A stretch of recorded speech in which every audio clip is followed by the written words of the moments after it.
Assalamualaikum Assalamualaikum warahmatullahi warahmatullahi wabarakatuh. wabarakatuh. Halo Halo semuanya. semuanya.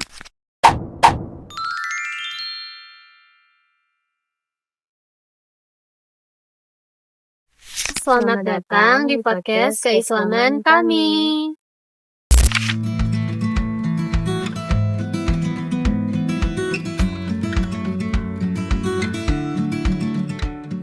Ngomong-ngomong, pada saat kalian bangun tidur, hal pertama yang kalian pegang tuh apa? HP betul sih, tapi kalian langsung buka IG atau enggak TikTok? Sama banget, padahal niatnya cuma scroll sebentar, tahu-tahu kok udah lama aja ya? Nah, dari situ sebenarnya muncul pertanyaan menarik. Media sosial itu cuma buat hiburan doang atau bisa kita manfaatin buat hal yang lebih bermakna? Makanya, di episode kali ini kita bakal ngobrol santai tapi berbobot mengenai sosial media sebagai media dakwah yang dekat dengan kehidupan kita hari-hari.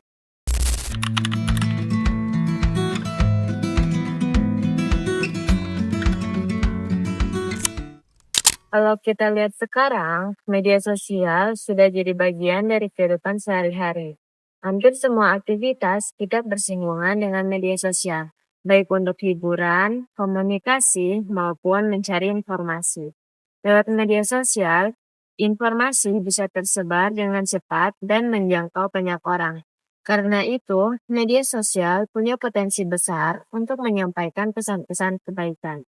Dalam Islam sendiri, dakwah berarti mengajak manusia kepada kebaikan dan kebenaran sesuai ajaran Allah dan Rasul-Nya. Dakwah bukan hanya tugas ustadz dan ulama saja, tetapi juga tanggung jawab bagi setiap muslim sesuai dengan kemampuannya. Rasulullah Shallallahu Alaihi Wasallam bersabda, "Sampaikanlah dariku walau satu ayat." Hadis ini diriwayatkan oleh Imam Bukhari. Artinya, menyampaikan kebaikan bisa dilakukan oleh siapa saja, termasuk lewat media sosial. Benar banget tuh. Kalau misalnya kita kaitkan dengan kondisi yang sekarang, media sosial memang jadi sarana dakwah yang paling dekat dengan kehidupan kita, terutama kita sebagai mahasiswa. Banyak orang yang mungkin belum siap datang ke pengajian atau majelis ilmu. Banyak dari mereka yang belum siap akan hal itu, tapi bisa mendapatkan pengingat keislaman dari konten yang muncul di berandanya. Menurutku, ini membuat dakwah terasa lebih santai, lebih ringan, dan tidak menggurui. Dakwah juga nggak harus selalu berbentuk ceramah panjang loh teman-teman. Konten sederhana seperti video pendek, tulisan reflektif, dan kutipan ayat dan hadis yang dikemas dengan bahasa yang mudah dipahami juga bisa berbentuk dakwah.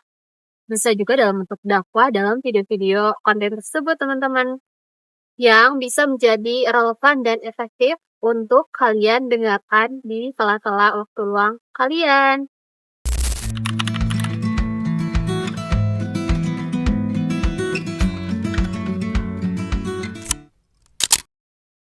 Bentuk dakwah di media sosial itu beragam. Bisa melalui video pendek, konten edukasi ringan, quotes ayat Al-Quran dan hadis, sampai pesan akhlak yang dikaitkan dengan kehidupan sehari-hari. Penyampaian seperti ini biasanya lebih mudah diterima, terutama oleh generasi muda yang cenderung menyukai konten singkat dan visual. Selain itu, salah satu manfaat dakwah di media sosial adalah jangkauannya yang sangat luas. Satu konten bisa dilihat, disimpan, dan dibagikan oleh banyak orang. Kadang dari satu postingan kecil saja, seseorang bisa mendapat pengingat, motivasi, atau bahkan berubah ke arah yang lebih baik. Aku setuju banget tuh sama kamu. Bahkan tanpa kita sadari, konten yang mungkin sering kita lihat di media sosial bisa mempengaruhi cara berpikir dan sikap kita. Kalau yang sering kita konsumsi adalah konten positif dan bernilai islami, dampaknya juga bisa membentuk kebiasaan dan pola pikir yang lebih baik loh, teman-teman. Selain berdampak ke orang lain, dakwah di media sosial juga berdampak ke diri kita sendiri loh. Saat kita membagikan konten, kebaikan, Secara tidak langsung, kita juga diingatkan untuk berusaha mengamalkan nilai tersebut dalam kehidupan sehari-hari. Jadi bukan hanya soal berbagi saja, tapi juga belajar dan memperbaiki diri.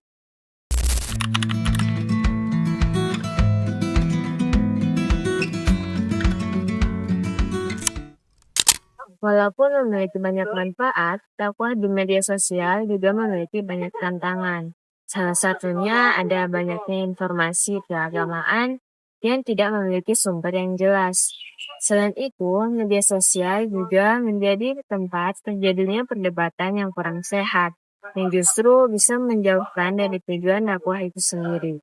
Padahal Islam mengajarkan agar dakwah dilakukan dengan cara yang santun dan penuh hikmah. Allah Subhanahu wa taala berfirman dalam surah An-Nahl ayat 125, "Serulah manusia ke jalan Tuhanmu dengan hikmah dan pelajaran yang baik." Ayat ini menegaskan bahwa dakwah harus dilakukan dengan cara yang bijak, tidak memaksa, dan memperhatikan kondisi audiens. Iya banget tuh. Apalagi di media sosial itu respon orang sangat beragam. Kalau penyampaiannya kurang tepat, niat dakwah juga bisa berubah menjadi konflik loh. Rasulullah Shallallahu Alaihi Wasallam bersabda, "Barang siapa beriman kepada Allah dan hari akhir, hendaklah ia berkata baik atau diam." Hadis ini diriwayatkan oleh Imam Bukhari dan Imam Muslim. Hadis ini relevan banget dengan aktivitas kita di media sosial, baik saat kita membuat konten maupun saat berkomentar. Jadi, sebelum berbagi atau berpendapat, kita perlu memastikan nih teman-teman bahwa apa yang kita sampaikan itu benar, bermanfaat, dan dapat disampaikan dengan cara yang baik.